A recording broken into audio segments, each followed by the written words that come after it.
What's going on, Seahawks fans? This is NorbCam. NorbCam really coming at you with another drive stream. Out and about. Just got my hair cut, did a little Costco shopping run.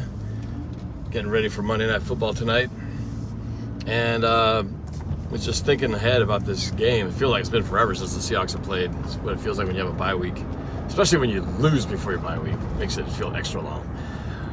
But we got the Raiders coming into town. Raiders fresh off their overtime win against the Broncos, which I was happy to see. What's up, Luke? What's up, the Jazz Huddle fan? Welcome. And I know the Raiders' record doesn't look so good. They just won 3 games with that win yesterday. But I think we should be a little more, not like we can do anything about it as fans, but, you know, I think it's easy to overlook these guys, easy to kind of just think, that should be an easy win, coming home, blah, blah, blah. But the thing about the Raiders is I think they're a team whose record is better, or it was worse than they really are. I mean, if you think about the Raiders, how many games have they led, and in fact led by double-digit scores in multiple games early this season? They're the ultimate just team that could not close games. But, you know, they're now coming off of this win. Davante Adams, who had the game-winning catch, he's been lighting. He's been quietly lighting it up for those guys. Consecutive games with over 100 yards. I think 3 consecutive games. So, you know, this is one of those games where he could be a nightmare matchup, and this is the reason why I thought the Raiders were going to be good this year. They've been obviously one of the bigger disappointments of the NFL. But having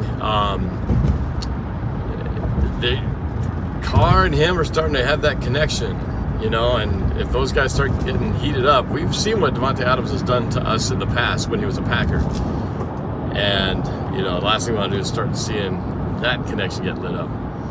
Now, granted, I know it's just one guy, and, you know, one receiver can't alone beat a team, but man, he can definitely cause you mismatch problems, and he kind of single-handedly beat the Broncos yesterday from an offensive standpoint. But they got a good running game. Josh Jacobs continues to pound the rock, and if anything the Seahawks fans should be concerned about is, you know, the Seahawks, we've seen that when an opponent consistently and just, you know, religiously sticks to running the football and doesn't abandon the run game, the Seahawks do struggle. That happened earlier in the season when we played the Saints, when we played the Niners, when we played the Falcons. I mean, you know, teams that even the Broncos in that first game we were lucky to get a win from. You know, those guys were running the football all up and down, and so the Raiders got a couple things that could be mismatch issues for us. So let's hope that Seattle can get back to form. I feel like they will. I think it was pretty fluky what happened in Germany with the bad field and everything. Not being able to get the running game going. I mean, that's not Seahawks style of football, falling behind early and then having to abandon the run game. So Seattle's got to get that identity going again, get the run game happening, try to get that early lead. And I've said many times before that, you know, I think Geno Smith is great. He's playing great this year, but as I've said multiple times and gotten some heat for it, is Geno Smith is not the kind of quarterback that you want to be behind with through the course of a game.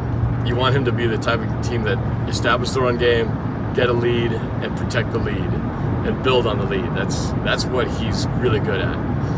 You know, if you are behind and you got to get a drive to win the game, Russell used to be great at it.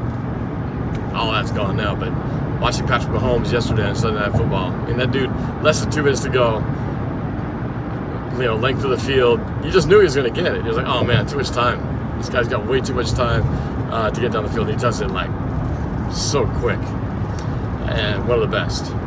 So there aren't a lot of quarterbacks who can do that, especially now. And I don't necessarily think Geno Smith is one of them, until he proves to me that he can on a consistent basis.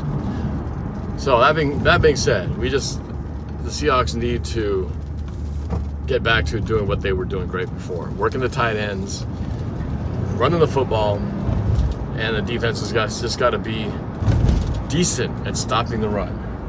You know, they don't have to be great. They don't have to be like limiting opponents to 30 yards or something like that. We just got to keep it in check, and we got to be able to, you know, not give up a ton of third down conversions, and we've got to be decent on third down. Decent meaning we can't be like 1 for 10 or whatever we were 2 weeks ago.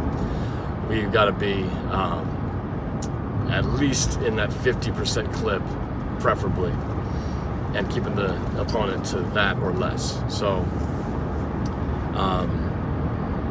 I think we get back to our identity and do those things. Seattle should be fine. So, that was one of our worst running outputs of the season. And yet we still were only 1 score away. So, I feel like we'll be all right. But we just got to let those things go and just not let Davante Adams just go crazy on us. So it'll be interesting to see how they try to defend him. Will they shadow him? Will Tariq Woolen follow him around?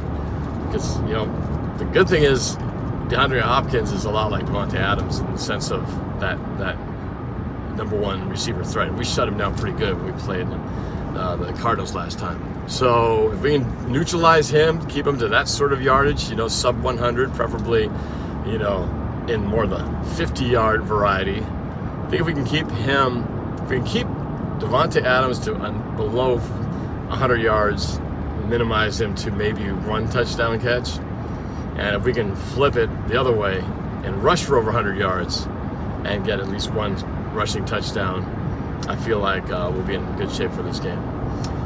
So we'll see what happens, but we'll be watching eagerly tonight. I'm live streaming the Monday Night Football game tonight as the Cardinals will be hosting the San Francisco 49ers in a game that, has very deep implications for the NFC West, because if the 49ers win tonight, they technically could leapfrog the Seahawks for first place in the NFC West. I think they would be tied with their record, and because of the fact that they beat us head-to-head last time, the 49ers would take the lead in the West. So we got to hope somehow the Cardinals can beat them. I don't have a whole lot of faith in them. Kyler Murray's not even playing. It's going to be Colt McCoy, but maybe that's a good thing. Sometimes, in the same way that Trey Lance, when he got when we knocked him out of the game, all of a sudden Garoppolo came in and suddenly they just lit up the place. Maybe, they got a win with McCoy last time against a struggling Rams team, but maybe Colt McCoy, he gave us problems last year. Maybe he'll give problems to the 49ers. But 49ers right now, they look like one of the teams to beat on a pretty good roll.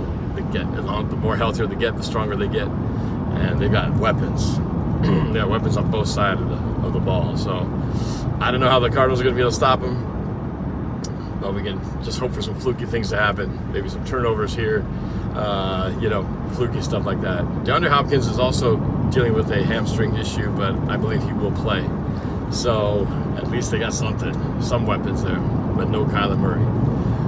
So I will be live streaming that game starting about 5:15 tonight, West Coast time, 8:15 East Coast time.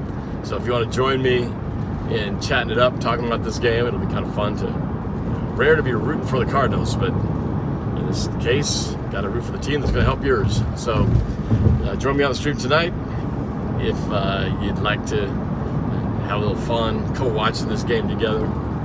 And I got some other videos. I'm going to post up some new shorts. I got a series of videos starring me.